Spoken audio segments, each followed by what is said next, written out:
Hello दोस्तों, स्वागत है आप सभी का हमारे इस यूट्यूब चैनल पे। मेरा नाम है मनीष उपाध्याय और आज हम स्टार्ट करने वाले हैं जीव विज्ञान का एक विशेष टॉपिक, जिसमें से पीसीएस के लिए बहुत सारे क्वेश्चन हमको देखने को मिलते हैं।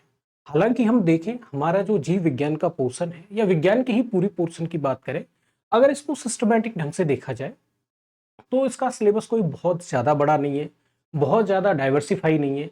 लेकिन प्रॉब्लम तब आती है जब हम इसको सिस्टमैटिक ढंग से कवर नहीं करते हैं।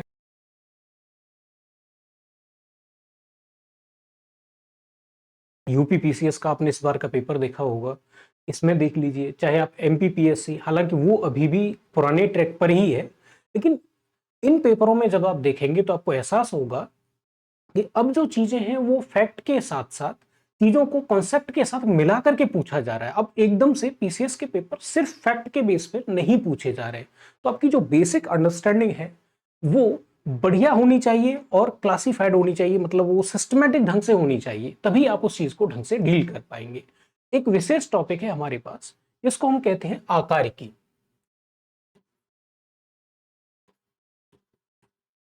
आकारिकी की अगर हम बात करें तो यहां पे हमको देखने को मिलता है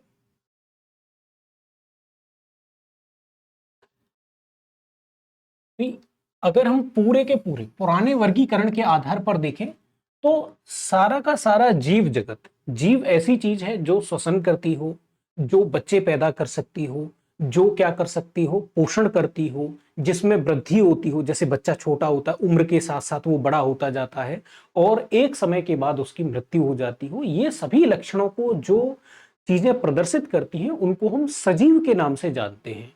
अब मोटा मोटी सजीवों को हम दो भागों में बांटते हैं। आधुनिक अगर हम बात करें परिप्रेक्ष्य में, जब हम वर्गीकरण पढ़ेंगे तो उसमें देखेंगे कि 5 प्रकारों में बांटते हैं, लेकिन मोटा मोटी अंडरस्टैंडिंग के लिए हम अभी भी पुराने वर्गीकरण को ही स्वीकार करते हैं और इसमें हम जीवों को पादप मतलब कि पौधे और जंतु दो वर्गों में बांटते हैं।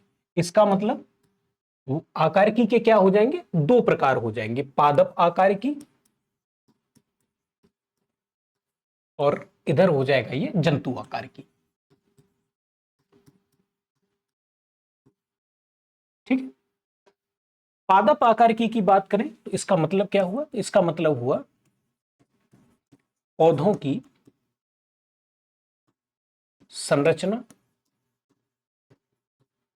एवं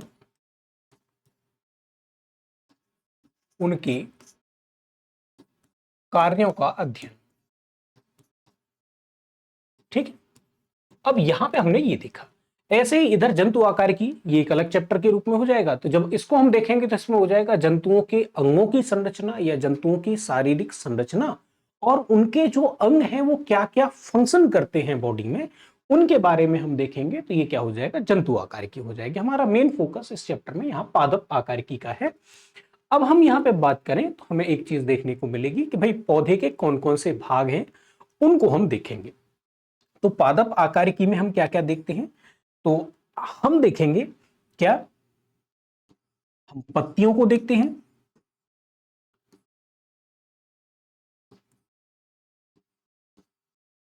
तना देखते हैं,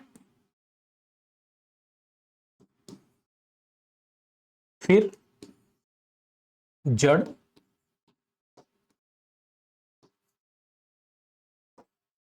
फूल और फल।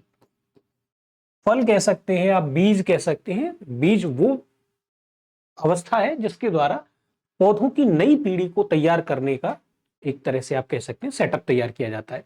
तो कुल 5 भागों में हम पादप आकारिकी को डिवाइड करते हैं। एक एक भाग हम उठाएंगे और देखते चलेंगे। अब हम ये पढ़ क्यों रहे हैं, हम ये भी देखेंगे कि इस तरह के क्वेश्चन क्या स्टेट पीसीएस में पूछे जाते हैं। अगर यूपीएससी के हिसाब से बात करें तो यूपीएससी में अभी इस तरह का कोई खास चलन नहीं रहा है।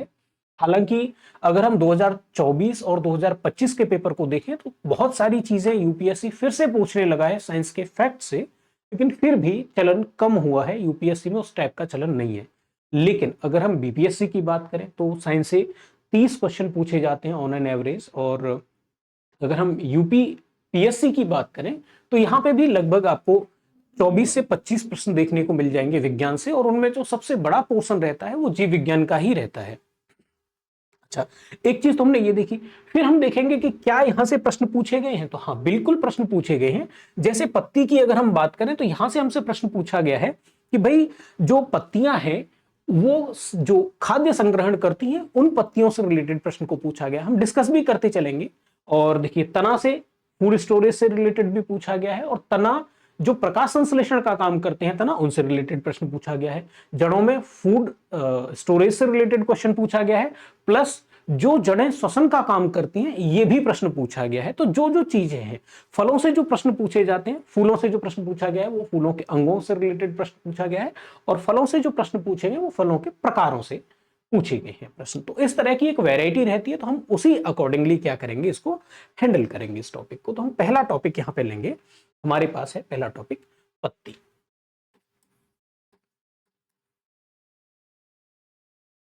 तो पत्ती की अगर हम बात करें तो ये क्या है, तो पत्ती एक ऐसी संरचना है, पॉइंट वाइज चल सकते हैं। अब क्योंकि देखो, पैराग्राफ टाइप से भी आप अपने अगर नोट्स बना रहे हैं तो पैराग्राफ टाइप से भी बना सकते हैं, आप पॉइंट फॉर्म में भी बना सकते हैं।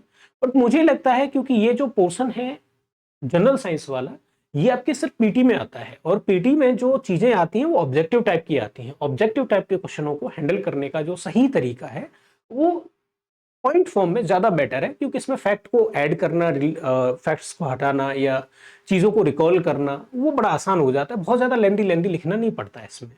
ठीक है, तो अगर हम पत्तियों की बात करें तो पत्तियों में क्या है भाई, ये क्या है,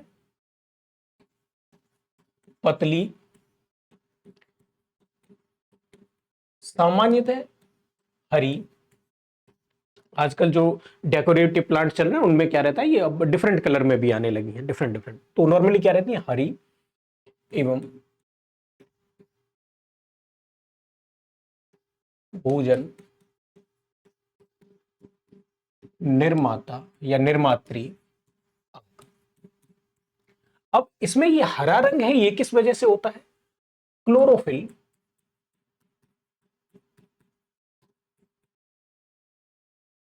के कारण हरा। ठीक है, ये प्रश्न भी पूछा गया है, हालांकि ये पीसीएस में नहीं पूछा गया है। ये पीसीएस के जैसे यूपी से ये क्वेश्चन पूछा गया है, तो यूपी में और भी एडीओ करके एक पोस्ट होती है, तो उसके लिए ये प्रश्न पूछा गया है कि भाई पत्ती का हरा रंग क्यों होता है। इस तरह के भी प्रश्न पूछ लिए जाते हैं। अब ऐसा नहीं है कि भाई बीपीएससी नहीं पूछेगा इसको, ये आगे यूपीएस पीसीएस नहीं पूछेगा, पूछ सकते हैं। ठीक है, अब ये तो हो गया कि पत्ती है क्या, तो एक ऐसा अंग है जो चपटा होता है, ये पतला और चपटा भी लिख सकते हैं। ठीक है, मोटाई नहीं होती है पत्ती की, बहुत पतला सा रहता है। ये इसके हो गया यहाँ पे एक नॉर्मल डिवीजन। अब हम देखेंगे पत्ती के प्रकार क्या है, ये पॉइंट हमने ये देख लिया। अब हम यहाँ पे प्रकारों की बात करते हैं। तो पत्ती के यहाँ पे हमको दो प्रकार देखने को मिलते हैं। एक है सामान्य पत्ती, सामान्य, या फिर हम इसको एकल पत्ती भी कह सकते हैं। इसमें क्या है,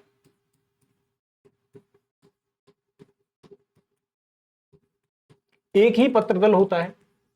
अब जैसे एक उदाहरण से आप समझिए, देखो ये कोई रटने वाली चीज नहीं है, आप एक बार समझ जाएंगे, पूरे चैप्टर में आपको फैक्ट नहीं दिखेंगे, क्वेश्चन आपको बहुत सारे दिख जाएंगे, फैक्ट बहुत कम है, लेकिन आपको एक काम देगा पेपर में। जैसे आपने नीम का देखा होगा, जो पत्ता होता है नीम का, अशोक का, पीपल का, ये इस टाइप के होते हैं पत्ते। ठीक है, इस टाइप के हो गए, तो इस टाइप का पत्ता है तो उसको सामान्य कह देंगे। और दूसरा क्या हो जाएगा, संयुक्त हो जाएगा। संयुक्त में क्या हो जाता है, अनेक पत्रदल होंगे इसमें।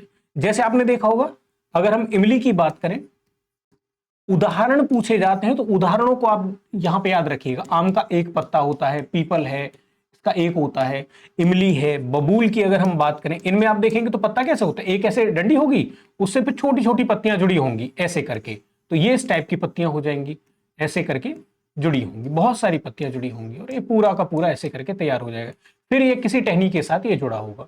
यहाँ पे डायरेक्ट क्या होता है, सीधा ये टहनी के साथ एक ही पत्ता जुड़ा होता है। तो अंतर आ गया, दो प्रकार के हो जाते हैं। ठीक है, अब इसके बाद जो मेनली क्वेश्चन पूछता है वो पूछता है कि भाई पत्ती के कार्य क्या क्या है, आखिर वर्किंग क्या है, पत्ती क्या क्या काम करती है। तो पत्ती के काम क्या क्या है, हम उनके बारे में बात करेंगे। तो पत्ती क्या काम कर रही है भाई, सबसे पहले तो हमने देखा ये हरा है, क्लोरोफिल से बना हुआ है, तो ये क्या करेगा, भोजन निर्माण का कार्य करेगा। क्या काम करेगा? भोजन निर्माण। किसके थ्रू? तो ये क्या करता है? क्रिया का नाम क्या है? प्रकाश संश्लेषण। आपसे यह भी पूछा जा सकता है कि भाई प्रकाश संश्लेषण की क्रिया पौधे के किस एक अंग में पूरी होती है। हालांकि जब हम पौधों के कार्य पढ़ेंगे तो वहां पे, या जैसे अभी हमने क्या पढ़ा है, कार्य की पढ़ रहे हैं, सॉरी आकार की पढ़ रहे हैं, जब हम कार्य की पढ़ेंगे तो वहां पे ये सब प्रकाश संश्लेषण, श्वसन, पौधे श्वसन भी करते हैं, तो वो सारी चीजें भी हम अलग से देखेंगे। दूसरा काम क्या है भाई? तो ये पौधों में क्या करता है? भोजन संग्रहण का भी काम करता है। भोजन संग्रहण। विशेष परिस्थिति, ऐसा नहीं कि हर एक पौधे में पत्तियों में ही भोजन संग्रह होता है, लेकिन कुछ पौधों में। अब वो कुछ पौधे क्या हो सकते हैं, मैं आपको एक उदाहरण देके बता सकता हूं। जैसे कि हम बात करें एलोवेरा। एलोवेरा का जो पत्ता होता है उसी में क्या रहता है? पूरा भोजन संग्रह रहता है। आपने देखा होगा उसकी पत्तियों को काट के निकालते हैं तो जेल टाइप का निकलता है, तो इस टाइप से भोजन संग्रह का भी काम करता है। इसके अलावा और ये क्या करता है? तो भाई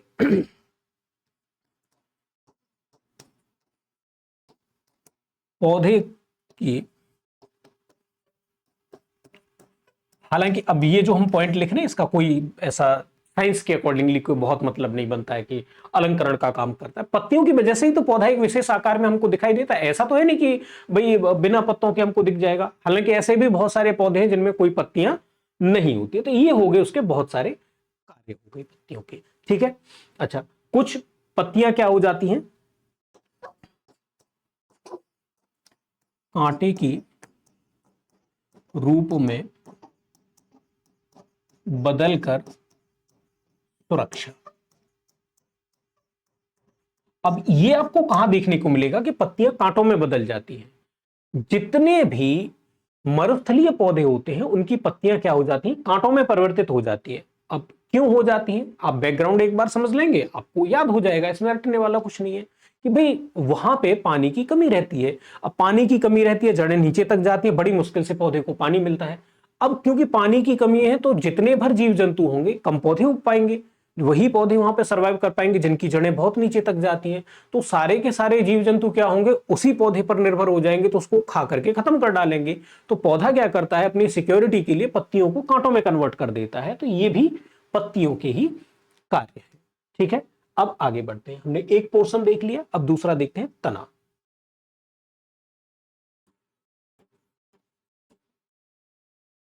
तने की बात करें तो तना क्या है?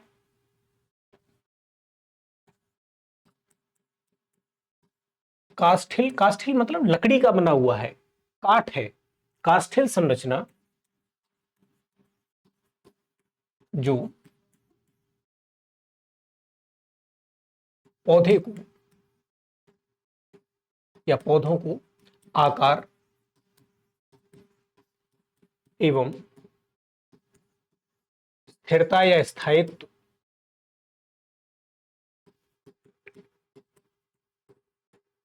प्रदान करती है।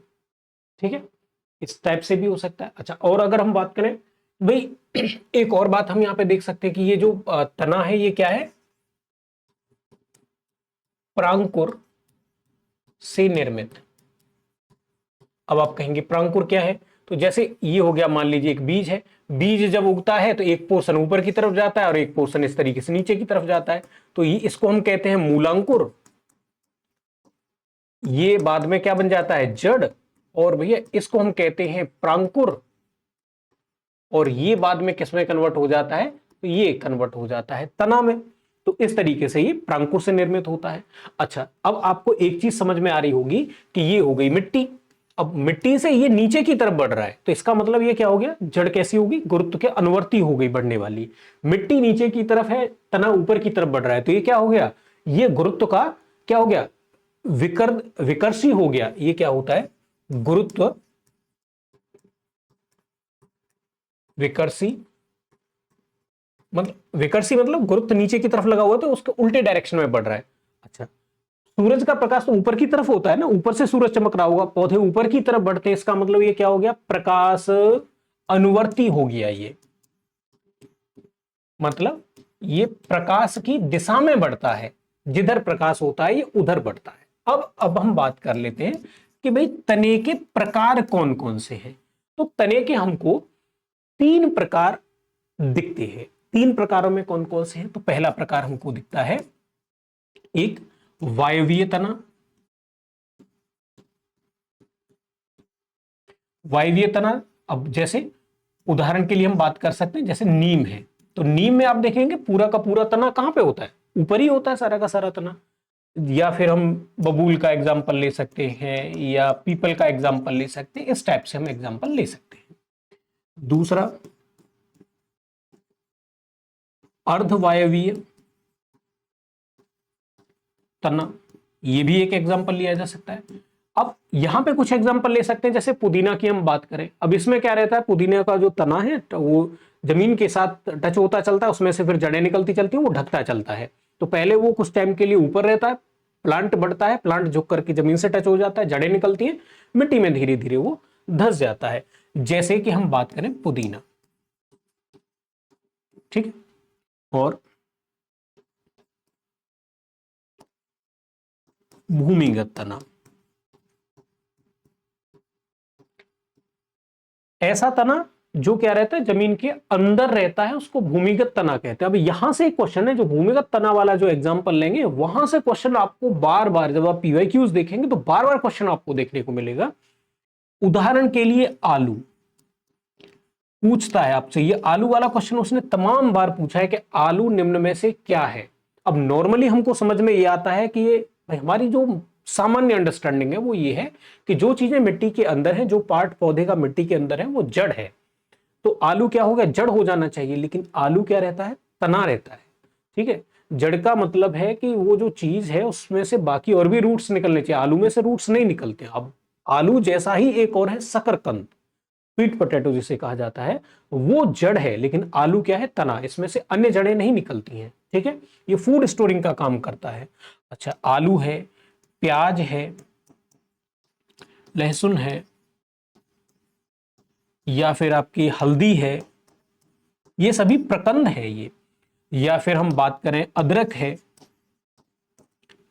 आलू वाला और हल्दी वाला पूछा हुआ है, ऑलरेडी पूछ चुका है, तो हो सकता है प्याज लहसुन या इनमें से कोई पूछ दे, इस तरह का कोई क्वेश्चन पूछ सकता है। डहेलिया है, वो भी आता है इसमें। अब ये हो गए प्रकार। अब हम देखेंगे कि भाई तने के क्या क्या काम है, पौधे में ये क्या क्या काम कर रहा है। तो तना क्या काम करता है? तना सबसे पहली बात तो पौधे को आकार प्रदान करता है। तना जैसा होगा उसी के आधार पर पौधा होगा ना, आकार प्रदाता। उदाहरण के लिए हम देख सकते हैं पौधों का जो वर्गीकरण है, अभी जो आधुनिक वर्गीकरण है वो एकदम डिफरेंट टाइप का है, थैलोफाइट है या इस तरह के जो प्लांट है। ठीक है, एंजियोस्पर्म है, जियोस। तो अभी जो पुराना अगर हम देखेंगे, चाहे वो भारतीय, हम पुराने उसमें देखें कि भारत में पौधों का जो वर्गीकरण था, या अरस्तु ने जो वर्गीकरण किया था, वो पुराना वर्गीकरण क्या था, तो वो था कि पौधे शाक होते हैं, पौधे झाड़ियां होते हैं, या पौधे क्या होते हैं, वृक्ष होते हैं। तो 3 कैटेगरी में बांटा जाता है, जैसे शाक, झाड़ी और वृक्ष, ये 3 प्रकार हैं। शाक वो होते हैं जिनमें तना नहीं उपस्थित होता है, जैसे पालक है, पालक में कोई तना नहीं होता है, तो उसको हम क्या कहेंगे, शाक। सीधे एक गांठ टाइप की रहती है, उसी में से जड़ें रहती हैं और ऊपर की तरफ पत्तियां निकलती रहती हैं। धनिया है, शाक है। ठीक है, झाड़ी की बात करें, जैसे गुलाब का आपने पौधा देखा होगा, मेहंदी का पौधा देखा होगा। अब हो क्या रहा है इनमें, एक ही जगह से, जैसे मान लीजिए एक कोई जगह हो गई, ये एक यहां से ये रूट्स हैं, और रूट्स के बाद यहां से एक तना निकला, एक निकला, दूसरा निकला, बहुत सारी डंडियां टाइप की निकली रहती है, तो ये क्या हो गया, झाड़ी होगी। नीम का आपने देखा होगा, नीम के पौधे में आपने देखा होगा एक मोटा सा तना रहता है और जड़ों के साथ वो कनेक्ट रहता है, फिर काफी ऊपर तक जाता है, 7 फुट 8 फुट 10 फुट, ये बहुत ऊपर जाकर के फिर उसमें से बाकी शाखाएं निकलती हैं। तो वृक्ष में क्या होता है कि स्पष्ट और मोटा तना होता है, झाड़ी में क्या रहता है, छोटे छोटे कई सारे तने होते हैं, और शाख में क्या रहता है, कोई तना नहीं रहता है। इसका मतलब वृक्षों का जो आकार है उसको तने की वजह से ही डिफाइन किया जाता है कि कैसा वृक्ष बनेगा या कैसा पौधा बनेगा, ये तना निर्धारित करता है। इसके अलावा ये क्या करता है, तना भोजन संग्रह भी करता है, भोजन संग्रह। कुछ तने, ऐसा नहीं हर तना नहीं करता है, कुछ तने करते हैं। अब अगर मैं आपसे कहूं आलू तने का एग्जाम्पल है, भोजन संग्रह कर रहा है। प्याज भोजन संग्रह का काम कर रहा है। लहसुन, हल्दी, अदरक, ये सभी तने हैं और इनमें भोजन संग्रह ही होता है। जो गांठें निकलती हैं वो सभी क्या है, तने के ही प्रकार हैं। तो ये भोजन संग्रह का भी काम करता है। आप उदाहरण यहाँ पे बड़े आराम से लिख सकते हैं। ठीक है, अब आगे देखते हैं और क्या करता है। तो तना क्या करता है, भोजन निर्माण भी करता है। कुछ तने भोजन निर्माण करते हैं, ऐसे पूरा सेंटेंस हो जाएगा। अब उनके एग्जांपल लेंगे। मैंने अभी आपको बताया था कि भाई पत्तियां कांटों में परिवर्तित हो जाती हैं, जो रेगिस्तानी या मरुस्थलीय पौधे होते हैं उनमें। अब वहां पे क्या हो जाएगा, जब वो कांटों में परिवर्तित हो जाएंगी तो भाई भोजन निर्माण कौन करेगा, क्योंकि पत्तियों का काम था भोजन निर्माण करना। तो वैसे केस में तने में क्या हो जाता है, क्लोरोफिल डेवलप हो जाता है और तने का रंग हरा हो जाता है। तना वहां पे भोजन का निर्माण करता है। हम यहां पे उदाहरण लिख सकते हैं नागफनी, या जितने भी कैक्टस हैं, करील आपने सुना होगा एक पौधा, तो करील है, नागफनी है, ड्रैगन फ्रूट का नाम सुना होगा। ये सारे के सारे पौधों में क्या होता है, तने के द्वारा ही भोजन निर्माण किया जाता है। फोटोसिंथेसिस की प्रक्रिया पत्तियों में नहीं होती, क्योंकि पत्तियां सुरक्षा के लिए कांटों में कन्वर्ट हो चुकी होती हैं। तो यहाँ पे तना ही ये सारा काम कर रहा होता है। तो ये सारे काम यहाँ पे तने के द्वारा किए जाते हैं। अब हम देखेंगे तीसरा प्रकार हमारे पास क्या बचा। पत्तियां हमने पढ़ लिया, तना पढ़ लिया, अब हम पढ़ेंगे जड़ों के बारे में। ठीक है, जड़।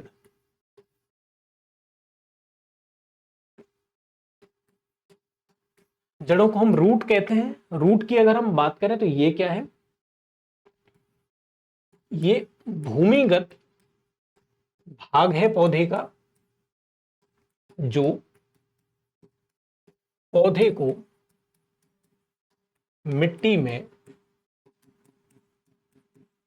रोके रखता है।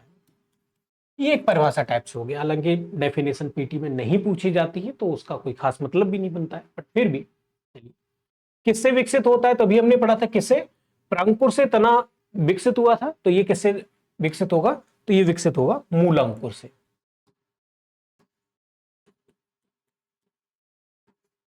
मूल अंकुर से विकसित। अब ये देखो बहुत छोटा सा फैक्ट लग रहा है, लेकिन पूछता है तो ऐसे ही पूछ लेता है। अगर आपको 2024 का यूपीपीसीएस वाला पेपर याद हो, तो उसमें बड़ा सिंपल सा पूछ लिया था कि भैया ये जो बीमारियां फैलती हैं ये किसकी वजह से फैलती हैं। इंग्लिश में उसके लिए जो ऑप्शन था, जो सही ऑप्शन था, बहुत सारे ऑप्शन उसमें दिए थे, वो पैथोजन था, और हिंदी में उसके लिए दिया हुआ था रोगाणु। अब देखेंगे भाई रोग किसकी वजह से फैलते हैं, रोगाणु की वजह से। तो ऐसे भी प्रश्न पूछे जाते हैं पीसीएस में। ऐसा नहीं कि सारे के सारे क्वेश्चन बहुत ज्यादा टफ ही होते हैं, टफ वाले क्वेश्चन भी होते हैं, सिंपल वाले भी होते हैं। ठीक है, अब यहां से हम देखेंगे भाई जड़ों के प्रकार। तो जड़ों के दो प्रकार हमको देखने को मिलते हैं। एक होती है मूसला जड़,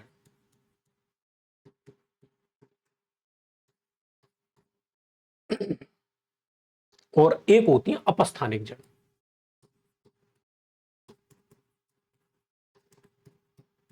मूसला जड़, अब आपने तमाम सारे एग्जांपल देखे होंगे, एक ही जड़ होती है, उसमें से बहुत सारी जड़ें अलग अलग फिर छूटी हुई हो, उसको हम कहते हैं मूसला जड़। जैसे उदाहरण से आप और अच्छी तरीके से समझ में आएगा, गाजर आपने देखा होगा, एक ही जड़ होती है ना, ऐसे करके एक आकृति होगी, उसमें से फिर भले छोटी छोटी जड़ें फूट रही होंगी। तो गाजर है, मूली है, सलजम है, ये सभी किसके उदाहरण है, ये टैप रूट के उदाहरण है, मूसला जड़ के उदाहरण है। अब अगर हम अपस्थानिक जड़ों की बात करें तो इनमें क्या होगा, जैसे ये एक गांठ टाइप का होगा, अब इसी में से बहुत सारी जड़ें एक साथ होंगी। अभी एक जड़ नहीं, यहाँ पे सभी जड़ें डायरेक्ट इस नोड के साथ कनेक्ट होंगी, तो उनको हम कहेंगे अपस्थानिक जड़ें। अगर आपने कभी गेहूं देखा हो उखाड़ करके, तो गेहूं की जड़ है, धान है, उसमें भी आप देखेंगे कोई इस टाइप का स्ट्रक्चर थोड़ी ना होता है। नीम, बबूल, इनमें तो सब में यही मेन एक जड़ वाला सिस्टम होता है। बाकी आप देखेंगे जितने भी हमारे करील्स हैं, या जिनको हम खा रहे हैं, दाने जिनसे हमको मिल रहे हैं, उन सब में आप देखेंगे, गन्ने में आप देखेंगे, मक्के में आप देखेंगे, इसी टाइप की जड़ें आपको देखने को मिलेंगी। तो ये हो गए इसके प्रकार। अब हमारे पास यहाँ पे एक पॉइंट और हम बना लेते हैं कि भाई जड़ क्या कार्य क्या करती है। ठीक है, पहला कार्य क्या है, तो जड़ का काम है खनिज एवं, अच्छा एक चीज और, ये जो तने के हम कार्य लिख रहे थे, तने के कार्य में एक क्या है, ये खाद्य एवं जल परिवहन। जड़ जो कुछ भी अवशोषित करेगा उसको पत्तियों तक पहुंचाने का काम तना करता है, ठीक है, जाइलम के द्वारा। फिर जब वो फूड बनाता है तो फ्लोएम के द्वारा उसको जड़ों तक पहुंचाने का काम भी, जब पत्तियां फूड बना देती हैं तो उसको फिर तना ही क्या करता है, जड़ों तक पहुंचाता है। तो ये परिवहन का काम भी करता है। हमने एक पॉइंट और ऐड कर लिया, ठीक है। खनिज एवं जल का अवशोषण, एक तो भाई इसके द्वारा यही कार्य हो गया कि ये खनिज और उनको अवशोषित करता है, और जड़ों के द्वारा क्या किया जाता है, उसको तनों के माध्यम से पत्तियों तक पहुंचा दिया जाता है, ठीक है। फिर क्या काम करता है, तो ये भोजन संग्रह भी करती है, कुछ जड़ें भोजन संग्रह का काम भी करते हैं। अभी अगर मैं आपको उदाहरण दूं तो गाजर सबसे बढ़िया उदाहरण है, आपने देखा ही है, खुद से खाया भी होगा। गाजर है, मूली है, सलजम, शकरकंद, ये इस टाइप की चीज है। शकरकंद आलू जैसा ही दिखता है लेकिन उसको अलग से, क्योंकि पूछा हुआ है ये। शकरकंद क्या है, जड़ का एग्जाम्पल है। अब इसके अलावा ये क्या करती है, कुछ जो जड़ें होती हैं वो श्वसन भी करती हैं। मैक्सिमम जड़ें क्या करती हैं, श्वसन करती हैं। देखो जैसे मैं अगर अपनी बात करूं तो हम जंतु में आते हैं। जंतुओं की अगर बात करें तो जंतुओं में श्वसन का एक विशिष्ट तंत्र विकसित होता है, श्वसन तंत्र कह सकते हैं आप। और जो सबसे ज्यादा विकसित हैं, जैसे हम मनुष्यों की बात कर लें, जो सबसे ज्यादा विकसित जंतु हैं, उनकी अगर हम बात करें तो उनमें नाक के द्वारा या फेफड़ों के द्वारा क्या किया जाता है, श्वसन किया जाता है। पूर्ण विकसित श्वसन तंत्र उनके अंतर्गत पाया जाता है। तो हमने एक अंग हमारे पास उपस्थित है जिसके द्वारा हम सांस ले रहे हैं। हमारी स्किन से हम सांस नहीं लेते हैं। कुछ जो कम विकसित हैं, जैसे हम मेढक की बात करें तो वो नाक से भी सांस लेते हैं और वो अपनी त्वचा के द्वारा भी सांस लेते हैं। केंचुओं के बारे में बात करें तो वो मेनली त्वचा के द्वारा सांस लेते हैं। इस बार के पीसीएस में आपने देखा भी होगा, ये प्रश्न पूछा गया है, ठीक है। अब अगर हम बात करें भाई पौधों के बारे में, तो श्वसन तो पौधे भी करते हैं। कोई भी जीवित चीज, कोई भी, चाहे वो पौधा हो चाहे जंतु हो, कोई भी हो, अगर वो सांस नहीं लेता है तो निश्चित तौर पर वो मरा हुआ है, वो जीवित नहीं है। अगर वो जिंदा है तो सांस जरूर लेगा। नॉर्मली आपको कंफ्यूजन इस बात को लेकर के होता होगा, हमने सुना ही है कि पौधे ऑक्सीजन देते हैं, इसका मतलब सांस अगर कोई ले रहा है तो वो कार्बन डाइऑक्साइड छोड़ता होगा। पौधे ऑक्सीजन दे रहे हैं तो इसका मतलब सांस नहीं लेते हैं, लेकिन नहीं। पौधों में दो क्रिया एक साथ चल रही होती है। भोजन निर्माण की क्रिया चल रही होती है, उसके थ्रू वो ऑक्सीजन छोड़ रहे होते हैं। श्वसन कर रहे होते हैं तो वो कार्बन डाइऑक्साइड छोड़ रहे होते हैं। इसलिए मना किया जाता है कि रात को पौधों के नीचे नहीं सोना चाहिए। आगे ये बात समझ में। तो कुछ जड़ें क्या है, स्पष्ट रूप से श्वसन करती है। हर जड़ श्वसन करती है। अगर जैसे मिट्टी अगर मान लीजिए बहुत ज्यादा चिकनी है तो पौधे उसमें वृद्धि नहीं करते। उसकी एक वजह होती है कि जड़ों को वहां पे सांस लेने के लिए मौका नहीं मिलता है। अब सांस नहीं ले पाती, इसलिए जड़ों की वृद्धि नहीं हो पाती। हमारी तरह पौधों के नाक नहीं है, इसलिए वो किसी एक अंग के द्वारा श्वसन नहीं करते हैं। फूल अलग श्वसन करता है, पत्ती अपने लिए अलग श्वसन करती है, तना अपने लिए अलग श्वसन करता है, जड़ अपने लिए अलग श्वसन करती है और फल अपने लिए अलग श्वसन करती है। अब आपको एक क्वेश्चन यहां से बताऊं मैं। एक क्वेश्चन पूछा गया कि भाई फलों को रेफ्रिजरेटर में रख देते हैं तो वो देर से खराब होते हैं, उसकी वजह क्या है। तो भाई रेफ्रिजरेटर में टेम्परेचर क्या चला जाता है, डाउन चला जाता है। टेम्परेचर डाउन चला जाएगा तो फलों की जो कोशिकाएं हैं उनका काम करना धीमा हो जाएगा। जब वो काम धीरे धीरे करेंगी तो इसका मतलब श्वसन की दर कम हो जाएगी। श्वसन कम होगा तो श्वसन के द्वारा क्या होता है, चीजें कन्वर्ट होती हैं या भोज्य पदार्थ कन्वर्ट होते हैं कार्बन डाइऑक्साइड में और ऊर्जा में। इसका मतलब ये काम रुक जाएगा, इसलिए फल देर से खराब होगा या लंबे समय तक चलेगा। तो ये बात आ गई समझ में। हर अंग अलग अलग करता है। तो श्वसन जड़ें या श्वसन का काम भी होता है, जिनको हम क्या कहते हैं, न्यूमेटोफर्स। न्यूमेटोफर्स का क्वेश्चन आपको ये बायोलॉजी या साइंस में भी मिल जाएगा, और ये क्वेश्चन जब आप इकोलॉजी और एनवायरनमेंट पढ़ते हैं वहां पे भी आपको मिल जाएगा। आपने एक विशिष्ट प्रकार के वनों के बारे में पढ़ा होगा या सुना होगा या पढ़ते रहते होंगे न्यूज में, उनको हम कहते हैं मैंग्रोव वन। मैंग्रोव में क्या होता है, समुद्र के जो खारी जल होता है ये वहां पे उगते हैं। नॉर्मली वहां पे जो मिट्टी होती है वो बहुत ज्यादा बारीक हो जाती है। जैसे हम सुंदरवन डेल्टा की बात करें तो गाद है, चिकनी मिट्टी टाइप का है, और जो चिकनी मिट्टी के कण होते हैं वो बहुत ज्यादा पास पास में होते हैं, चिपके हुए रहते हैं। तो एयर वहां पे होती नहीं है मिट्टी के अंदर, तो जड़ें सांस कैसे लेंगी। अच्छा थोड़ी बहुत गैप रहता है तो उसमें नमक का पानी घुस जाता है, तो वैसे भी वहां पे ऑक्सीजन नहीं रहती है। तो वैसे केस में ये क्या करते हैं, मैं आपको चित्र से समझा देता हूं। एक पौधा हो गया। अब पौधे की जड़ें मान लीजिए फैलनी है, बाकी पौधों की जड़ें इस तरीके से बढ़ती है क्योंकि नीचे ऑक्सीजन पर्याप्त मात्रा में रहती है। इस केस में क्या हो जाता है, कुछ जड़ें निकल करके बाहर आ जाती हैं ऐसे करके। जैसे खूंटा आपने देखा होगा, पशुओं को बांधने के लिए एक डंडी गाड़ देते हैं, वैसे करके डंडियां टाइप की निकल आती हैं ऐसे करके। ये जड़ें, कुछ जड़ें नीचे की तरफ बढ़ती रहती हैं, वो यहां से भोजन संग्रह का काम करेंगी, खनिजों को और जल का अवशोषण करेंगी। कुछ जड़ें ऊपर निकल आती हैं।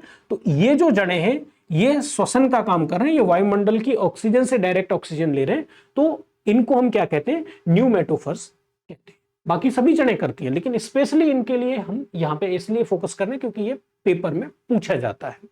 ठीक है, अब 3 टॉपिक हमने यहां पे हमारे कंप्लीट कर लिए। अब हम बात करेंगे फ्लावर के बारे में, फूल के बारे में। पुष्प, पुष्प क्या है, तो पौधे का रंगीन भाग। कौन सा, जनन भाग।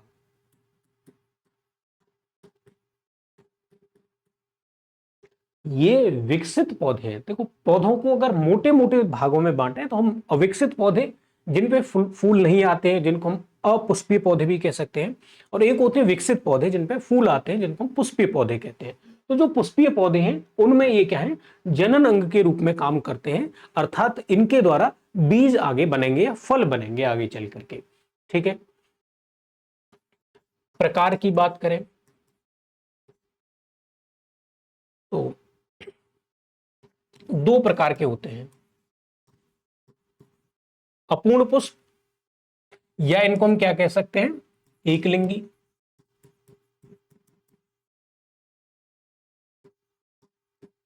कोई 3 भाग उपस्थित। ठीक है, दूसरे हैं पूर्ण पुष्प।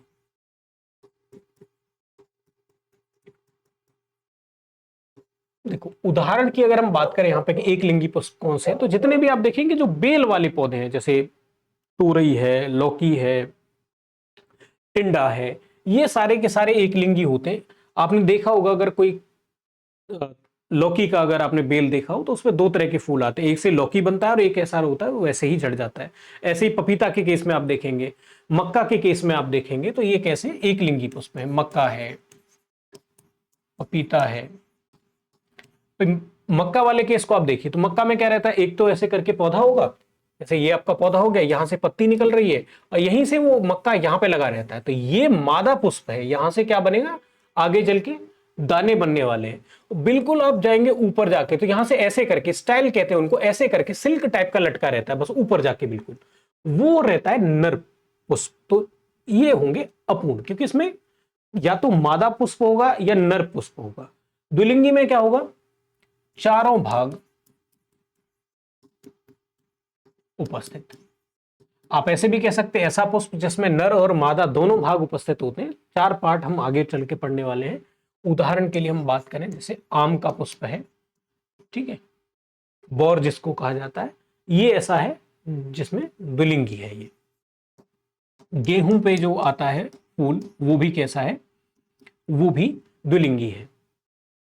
ठीक है, अब यहां पे बात करते हैं हम कि भाई इसके भाग क्या है। तो भाग हैं इसके 4। पहला भाग है जिसको हम कहते हैं बाह्य दल पुंज। बाह्य दल पुंज क्या है, हरा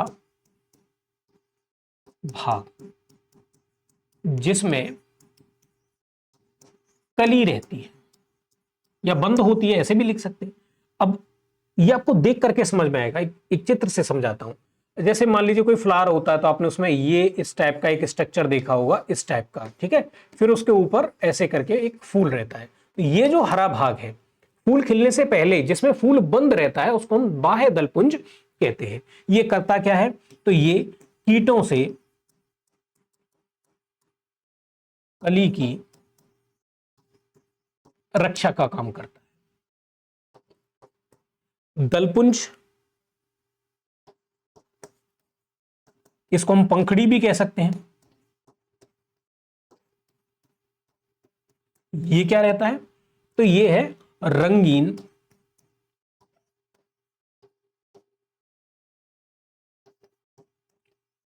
पंखुड़ियों वाला भाग। ये क्या है? अब जब फूल खिल जाएगा तो कलरफुल फूल खिलेगा। देखो फूल का बेसिक काम क्या है, पर्पस क्या है? जनन अंग है, अगली पीढ़ी के लिए बीज तैयार करना है। तो बीज तैयार कैसे होगा? तो भाई उसके लिए पौधे हमारी तरह उनमें एक्टिविटी नहीं है, मतलब उनमें सेंस नहीं है पौधों में। तो वैसे केस में वो क्या करते हैं? वो कीटों से अपना काम करवाते हैं। तो ये क्या करेगा? कीटों को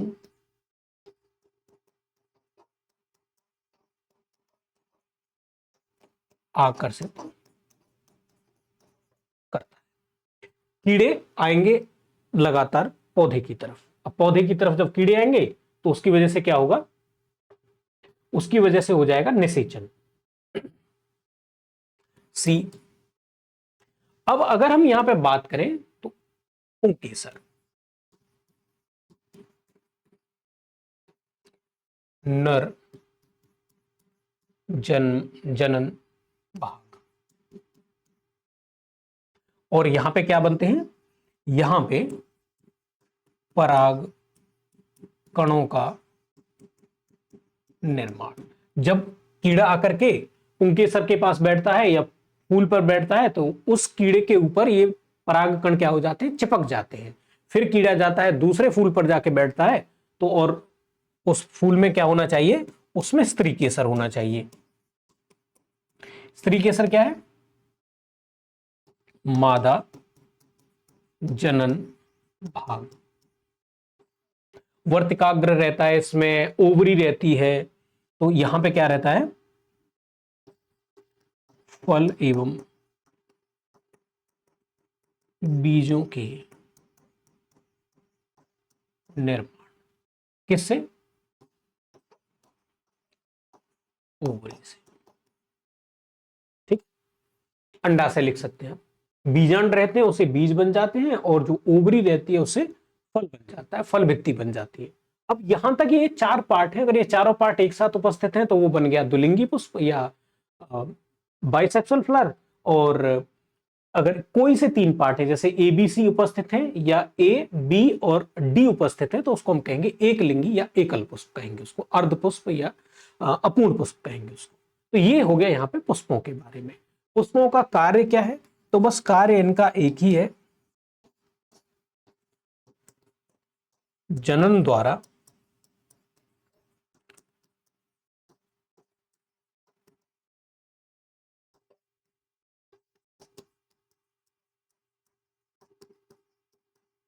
बीज तैयार कर। ठीक है। अब आप कहेंगे तो फल भी तो बनता है। बिल्कुल, बहुत सारे पौधों में फल भी बनते हैं, लेकिन फल पौधा कोई हमारे खाने के लिए नहीं बनाता है। फल इसलिए बनाता है, बीज के चारों तरफ फल रहता है, वो कार्बनिक पदार्थों का बना रहता है। वो जब फल गिर जाएगा तो ये सड़ जाएगा समय के साथ साथ। कई बार क्या रहता है, मिट्टी बहुत ज्यादा उपजाऊ नहीं रहती है तो वो लंबे समय तक, जब उसकी जड़ें विकसित हों उस बीज की लंबे समय तक, तो इन कार्बनिक पदार्थों से उसको खाने के लिए मिलता रहे, इसके लिए वो फल तैयार करता है। हमने ये बना लिया है कि वृक्ष कबू नहीं फल बके, वो उसने हमारे लिए बनाया नहीं भाई, उसने अपने लिए बनाया है। लास्ट जो उसका पार्ट है उसको हम कहते हैं फल। फल क्या है? बीज का आवरण, या आप कह सकते हैं कैसा है? ये कार्बनिक आवरण है। किससे विकसित होता है ये? तो ये अंडा से। अब इसके लिए आपको ये ध्यान रखना पड़ेगा, मैं सामान्यतः शब्द यहां पे प्रयोग कर रहा हूं क्योंकि फलों के जब प्रकार हम बनाएंगे तो इसी आधार पर फलों को बांटेंगे। अब देखिए यहां से प्रकार स्टार्ट होते हैं कि भाई फलों के प्रकार कितने हैं। तो फलों के प्रकार हैं हमारे पास। फलों के मुख्यतः दो प्रकार आते हैं। वैसे तो देखो जब फलों को हम बांटेंगे तो इसके लिए हमको एक अलग से सब टॉपिक तैयार करना पड़ेगा। हालांकि अगर हम देखें यूपी पीसीएस की अगर आप तैयारी कर रहे हैं तो फलों की सब कैटेगरी आपको पढ़नी चाहिए। अगर आप यूपी पीएससी के अलावा जैसे बीपीएससी है, एमपी की तैयारी कर रहे हैं, राजस्थान की तैयारी कर रहे हैं, तो फिर आपको वो कैटेगरी पढ़ने की बहुत ज्यादा जरूरत नहीं है, क्योंकि इस तरह के प्रश्न इन पीसीएस में अभी तक नहीं पूछे गए हैं। हालांकि आप ये भी याद रखिए कि देखो इन चीजों पे कोई बंदिश नहीं है, ठीक है। एक को हम कहते हैं सत्यफल। सत्यफल का मतलब होता है फल का विकास किससे? ओवरी से। अगर अंडाशय से फल का विकास होता है तो उसको हम कहेंगे सत्यफल, ठीक है। जैसे अमरूद, आम आदि। दूसरी तरफ आते हैं असत्य फल। इसमें क्या होता है? फल का विकास अन्य भागों से भी, मतलब ओवरी के साथ अगर अन्य कोई भाग भी पार्ट कर रहा है, स्टाइल है या इस टाइप के पार्ट है, वो भी अगर पार्टिसिपेट कर रहे हैं तो ऐसे फल को हम असत्य फल के नाम से जानेंगे। उदाहरण के लिए जो प्रश्न पूछा गया है वो पूछा गया है सेब, नाशपाती। हालांकि तोरई और लौकी को भी इसी में कंसिडर किया जाता है, लेकिन जो प्रश्न पूछा गया है ये सेब का भी प्रश्न पूछा गया है और ये नाशपाती वाला प्रश्न भी पूछा गया है कि भैया ये कैसे फल हैं? तो असत्य फल हैं। असत्य का मतलब ऐसा नहीं कि फल नहीं दिख रहा है, फल तो है, सारी चीजें फल वाली ही है, लेकिन यहां पे ओवरी के साथ साथ बाकी भागों ने भी यहां पे डेवलपमेंट किया है। अन्य फलों में क्या होता है? बाकी के भाग सूख करके गिर जाते हैं, फूल का जो बाकी का पोर्शन है वो गिर जाता है। सेब और नाशपाती वाले केस में वो पोर्शन भी डेवलप हो जाते हैं, ठीक है। तो ये हो गए असत्य फल। अब ये एक टाइप से हमने पढ़ा। एक टाइप ये भी हो सकता है भाई कि हम ऐसे करके पढ़े निषेचित फल।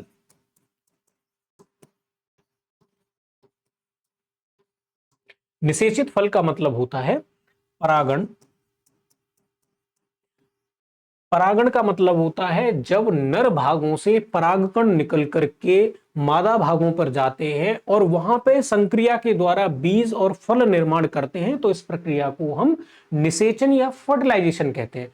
फर्टिलाइजेशन के द्वारा अगर फल का निर्माण हो रहा है, परागण द्वारा फल या बीज निर्माण भी लिख सकते हैं, फल निर्माण। उदाहरण के लिए हम आम की बात कर सकते हैं, हम सेब की बात कर सकते हैं, नाशपाती की बात कर सकते हैं, या अमरूद की बात कर, और आपको कोई फल अगर दिखता है तो वैसे और भी फल ले सकते हैं। दूसरी तरफ आते हैं अनिषेचित फल। एक क्रिया है जिसका नाम है पार्थेनोकार्पी। पार्थेनोकार्पी का मतलब होता है जब बिना परागण के द्वारा ही, बिना निषेचन के द्वारा ही फल का निर्माण हो जाए। बिना निषेचन के फल निर्माण। अब आपको कैसे पता चलेगा कि भाई ये निषेचन से हुआ है, बिना निषेचन से हुआ है? तो जो भी निषेचित फल होंगे उनमें आपको बीज जरूर मिलेगा। ये क्या होता है? बिना बीज वाले। अब आपको पता लग जाएगा, अगर मान लीजिए प्रश्न में उसने पूछ लिया कभी आपसे एग्जाम में, तो आपको पता लग जाएगा। एग्जाम्पल के लिए, क्या केले में बीज होते हैं? तो आप कहेंगे हाँ होते हैं। अगर निषेचन के द्वारा केला डेवलप हुआ है तो बीज होंगे उसमें। जंगली केले में आज भी बीज पाए जाते हैं, लेकिन अभी जो हमने नई वैरायटियां डेवलप करी हैं उनमें सामान्य तौर पर निषेचन होता ही नहीं है, इसलिए केले में बीज नहीं होते हैं। तो केला है। पपीते का एग्जांपल आप लेंगे, देखो पपीता निषेचित भी है तो यहां भी वो रहेगा और पपीता आपको यहां भी मिल जाएगा। कई बार ऐसा होता है जब नर पौधा, पपीते में देखो बाकी पौधे हैं उनमें क्या रहता है कि एक ही पौधे पर नर और मादा पुष्प हो सकते हैं या एक ही पुष्प में नर और मादा हो सकते हैं। पपीते के केस में क्या रहता है, नर पौधा अलग होता है, उस पर सिर्फ नर पुष्प आते हैं, और मादा जो पौधा होता है वो बिल्कुल अलग होता है, उस पर सिर्फ मादा पुष्प आते हैं, मतलब उस पर सिर्फ फल आएंगे। एक पौधा ऐसा होगा जिसपे सिर्फ फूल आएंगे, उस पर फल नहीं बनेंगे कभी भी। और नॉर्मली जो पपीते की खेती करते होंगे या जिन्होंने देखे होंगे पपीते के पौधे, वो समझ रहे होंगे कि 10% नर पौधे होना बहुत जरूरी है। अगर आपने बाग लगा रखा है पपीते का और उसमें अगर नर पौधे कम है तो जो उत्पादन है वो कम हो जाएगा। अब होता क्या है कि जब नर पौधे नहीं मिल पाते हैं तो मादा पौधे अपने आप ही फल का निर्माण कर देते हैं। वो फल तो छोटे छोटे ही होते हैं, लेकिन हाँ फल बन जाता है। ऐसे फलों में बीज नहीं होता है, तो ये भी ऐसे पपीते भी किसमें आते हैं, अनिषेचित फल में आते हैं। अब अगर हम कार्य की बात करें, तो कार्य तो आप समझ ही गए भाई, कार्य क्या है, बीज की रक्षा, एक तो ये कार्य है। दूसरा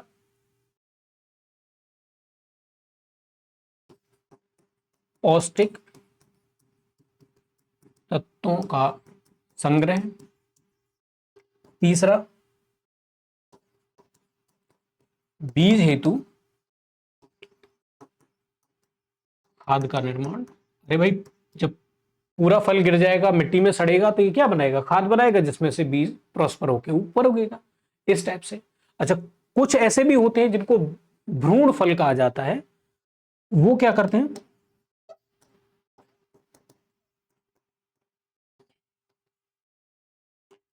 हवा में उग आते हैं, जैसे नारियल।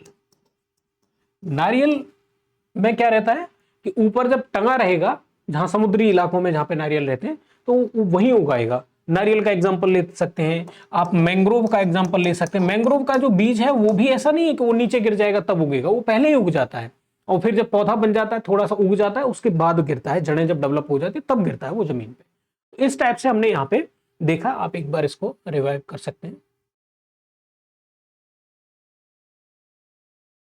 एक तो हमने देखा आकार की में क्या क्या चीजें हैं, किसका अध्ययन किया जाता है। फिर हमने इसके डिफरेंट डिफरेंट पार्ट्स देखे, उनके काम देखे। जैसे हम यहाँ पे देखेंगे भाई, हमने एक तरह से डेफिनेशन देखा है, प्रकार देखा है, कार्य देखा है। अच्छा, एक और चीज आप यहाँ पे समझने के लिए, वो ऐसा पेपर में नहीं पूछते हैं ऐसी चीजें, आप पत्ती को देख करके बता सकते हैं कि इस पौधे की जड़ें मूसला जड़ होगी, टैप रूट होगी, या फिर एडवेंटियस रूट होगी, या अपस्थानिक जड़ होगी, मतलब गुच्छे वाली जड़ होगी, या फिर एक जड़ होगी। अब जैसे मान लीजिए इस टाइप का अगर स्ट्रक्चर है, तो इस टाइप का स्ट्रक्चर होगा, मतलब पौधे जो पत्ती है उसमें एक इस तरीके से लाइन है, और इनको हम पत्ती की वेन्स कहते हैं, और ये स्ट्रक्चर है अगर पत्ती का, तो जो जड़ें होंगी वो कैसी होगी, मूसला जड़ होगी। ठीक है। और अगर मान लीजिए पत्ती ऐसी है, और उसमें से एक ये लाइन है, जो वेन्स है वो इस तरह की पैरेलल है, जैसे आपने घास वगैरह में देखा होगा, गेहूं में, धान में देखा होगा, इस टाइप का स्ट्रक्चर नहीं होता। ये नीम में देखा होगा, पीपल में देखा होगा। अगर इस टाइप का स्ट्रक्चर है तो कैसी होंगी, तो ये गुच्छेदार जड़, इस तरह के पौधों में ये गुच्छेदार जड़ें होंगी। तो ये ऐसे करके आप पहचान भी सकते हैं। तो चैप्टर आपने देखा, और इसके जो पीवाईक्यूज हैं वो भी आप एक बार देखिए। हमने कोशिश करी है इसमें कि सारा का सारा जो भी हमारे पीसीएस के अकॉर्डिंगली जो भी जरूरी है, वो सारी की सारी चीज इसमें इंक्लूड हो जाए। क्लास बहुत ज्यादा लंबी हो जाएगी, तो वो भी ध्यान रखना बहुत जरूरी है। तो आज की इस क्लास को हम यही विराम देंगे, बाकी आपसे आगे मुलाकात होगी। तब तक के लिए बहुत बहुत धन्यवाद।